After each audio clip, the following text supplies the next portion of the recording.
O capitalismo, vez por outra, comete seus equívocos, né?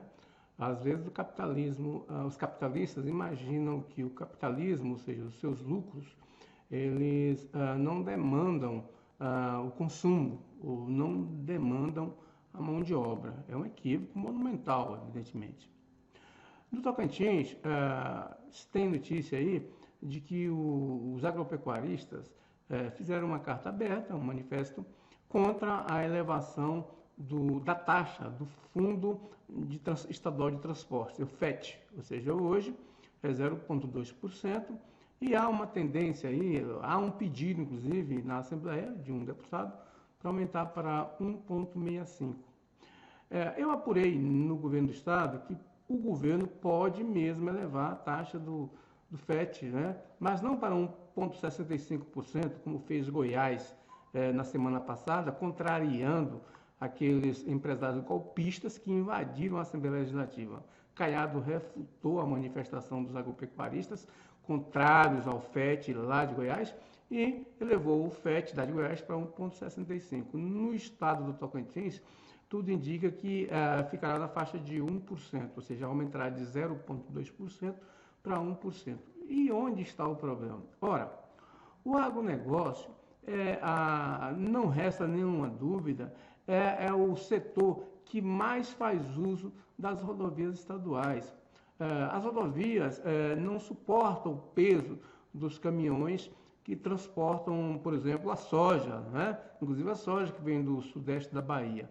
Ou seja, uma produção, né, que, junto com a carne, que significou um faturamento para o agro de janeiro a outubro deste ano de mais de 15 bilhões de reais. O FET, de janeiro a outubro desse ano, tal como ele existe, o FET arrecadou apenas 14 bilhões. Então, a balança está pendendo apenas para um lado. Se você comparar a arrecadação do ICMS na agricultura e na pecuária, é ridícula a reivindicação dos agropecuaristas. Por quê? A agropecuária e a agricultura recolheram de ICMS de janeiro a agosto, por exemplo, pouco mais de 34 milhões. O ICMS arrecadado no estado de janeiro a agosto foi de 3 bilhões de reais, ou seja, a diferença é monumental. Se você comparar com a agricultura e o comércio, com a indústria e o comércio, por exemplo, o comércio recolheu aos cofres públicos mais de 700 milhões de ICMS. A indústria, 470 milhões de ICMS. Então, e o agro, 34 milhões. Então, há um descompasso aí. E ele está onde? Está na taxação. E como? Ora, o agro, esses 15 bilhões exportados aí, foram exportados sem imposto nenhum, beneficiados que são os produtores rurais com a Lei Candir.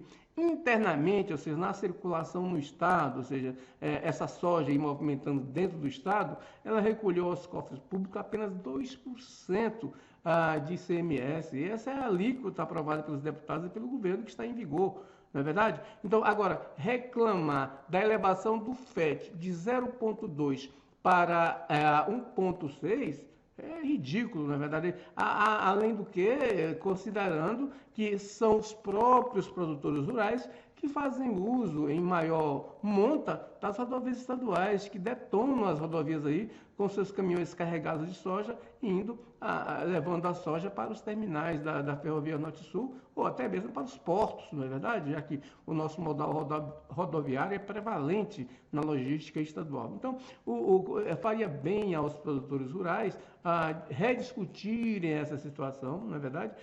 Observarem que quem vai fazer uso desse FET é justamente eles, e que eles pagam realmente pouco imposto. Ora, veja bem, o governo, esses dias atrás, retirou da taxação do ICMS aqueles 2% que eram destinados ao fundo de pobreza, ou seja, o governo suspendeu aqueles 2%. E agora, os produtores aí estão reclamando de aumentar de 0,2% para 1,6%. Isso é ridículo um negócio desse, não é verdade? Ou seja, ninguém falou quando o governo retirou os 2% do Fundo de Combate à Pobreza. Agora, os empresários da agricultura estão reclamando do aumento de 0,2% para 1,65% da taxa do FET, né, do Fundo Estadual de Transportes, que eles fazem uso através das rodovias, só eles, porque eles não pagam pedágio nas rodovias estaduais. Então, é uma discussão, uma reivindicação meramente política, né, como tem acontecido no restante do Brasil, nesse viés bolsonarista, né, como aconteceu em Goiás na semana passada,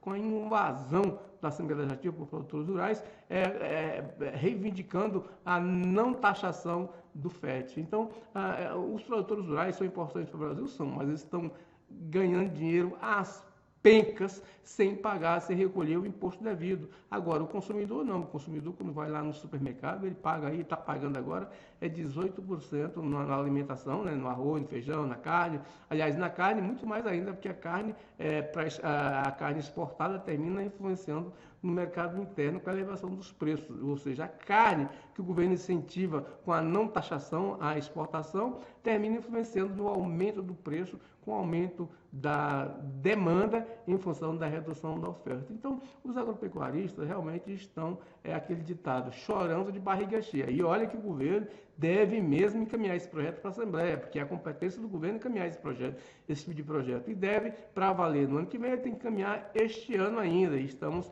a menos de 40 dias do final do exercício, que é o prazo que o governo tem para aprovar um projeto de lei desses, né? E para que o imposto, seguindo o princípio da anualidade, passe a valer, a taxa passe a valer no próximo ano. Olha, só uma informação. O governo, de janeiro a novembro, ele investiu no Estado algo por volta de 1 bilhão e 300 milhões de reais.